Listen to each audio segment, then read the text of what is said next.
રાજ્યની અંદર અત્યારે 24 થી 30 સપ્ટેમ્બરના વરસાદનો રાઉન્ડ ચાલી રહ્યો છે અને આ રાઉન્ડની અંદર પણ જેવી રીતે બંગાળની ખાડીમાંથી એક વરસાદી સિસ્ટમ આવીને આ સિસ્ટમની અસરને કારણે અરબ સાગરના મુંબઈ અને ગોવાના જે સમુદ્રની અંદર એક નાની એવી વરસાદી સિસ્ટમ બની હતી એ અત્યારે થોડીક મજબૂત થઈ અને સાયક્લોનિક સર્ક્યુલેશન બની ચૂકી છે અને એ સાયક્લોનિક સર્ક્યુલેશન છે એ અત્યારે ખંભાતના અખાતની અંદર સક્રિય છે, જેને કારણે પણ છેલ્લા 2 દિવસથી રાજ્યના અલગ અલગ વિસ્તારોમાં વરસાદ પડી રહ્યા છે। જોકે આની સૌથી વધારે તીવ્રતા છે એ મધ્યપ્રદેશ બોર્ડર લાગુ વિસ્તાર, સૌરાષ્ટ્રના અમુક ભાગો છે અને દક્ષિણ ગુજરાતના ભાગોની અંદર તીવ્રતા જોવા મળી। છેલ્લા 2 દિવસથી સારા એવા વરસાદો છે ત્યાં પડી રહ્યા છે અને હજુ પણ આવનારા 2 થી 3 દિવસ સુધી આ વરસાદો છે ગુજરાતની અંદર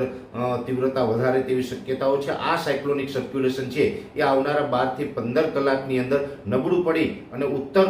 પૂર્વ તરફ ગતિ કરશે, એટલે આવનારા હવે 12 થી 15 કલાકની અંદર રાજ્યના અમુક વિસ્તારમાં વરસાદની તીવ્રતા વધશે, જેમાં પૂર્વ સૌરાષ્ટ્રના ભાગો છે, દક્ષિણ ગુજરાતના ભાગો છે અને મધ્ય ગુજરાતના વડોદરાથી લઈ અને મધ્યપ્રદેશ બોર્ડર લાગુ વિસ્તાર છે, છોટાઉદેપુર હોય, દાહોદ, ગોધરા હોય, અરવલ્લીના ભાગો છે, આ જે તમામ ભાગો છે એની અંદર આવનારા 12 થી 15 કલાકની અંદર વરસાદની તીવ્રતા વધી જશે અને આ સાયક્લોનિક સર્ક્યુલેશન છે એ નબળું પડીને ઉત્તર પૂર્વ તરફ ગતિ કરશે, એટલે સૌરાષ્ટ્ર, દક્ષિણ ગુજરાત અને જે મધ્યપ્રદેશ બોર્ડર લાગુ વિસ્તાર છે આ તમામ વિસ્તારોની અંદર 3 થી 5 ઇંચ સુધીના વરસાદો પડે તેવી શક્યતાઓ અત્યારે દેખાઈ રહી છે। જે બંગાળની ખાડીની સિસ્ટમ આવી એને કારણે પણ 700 HPA લેવલે એક બહોળું સર્ક્યુલેશન બની ચૂક્યું છે અને એનો ઘેરાવો છે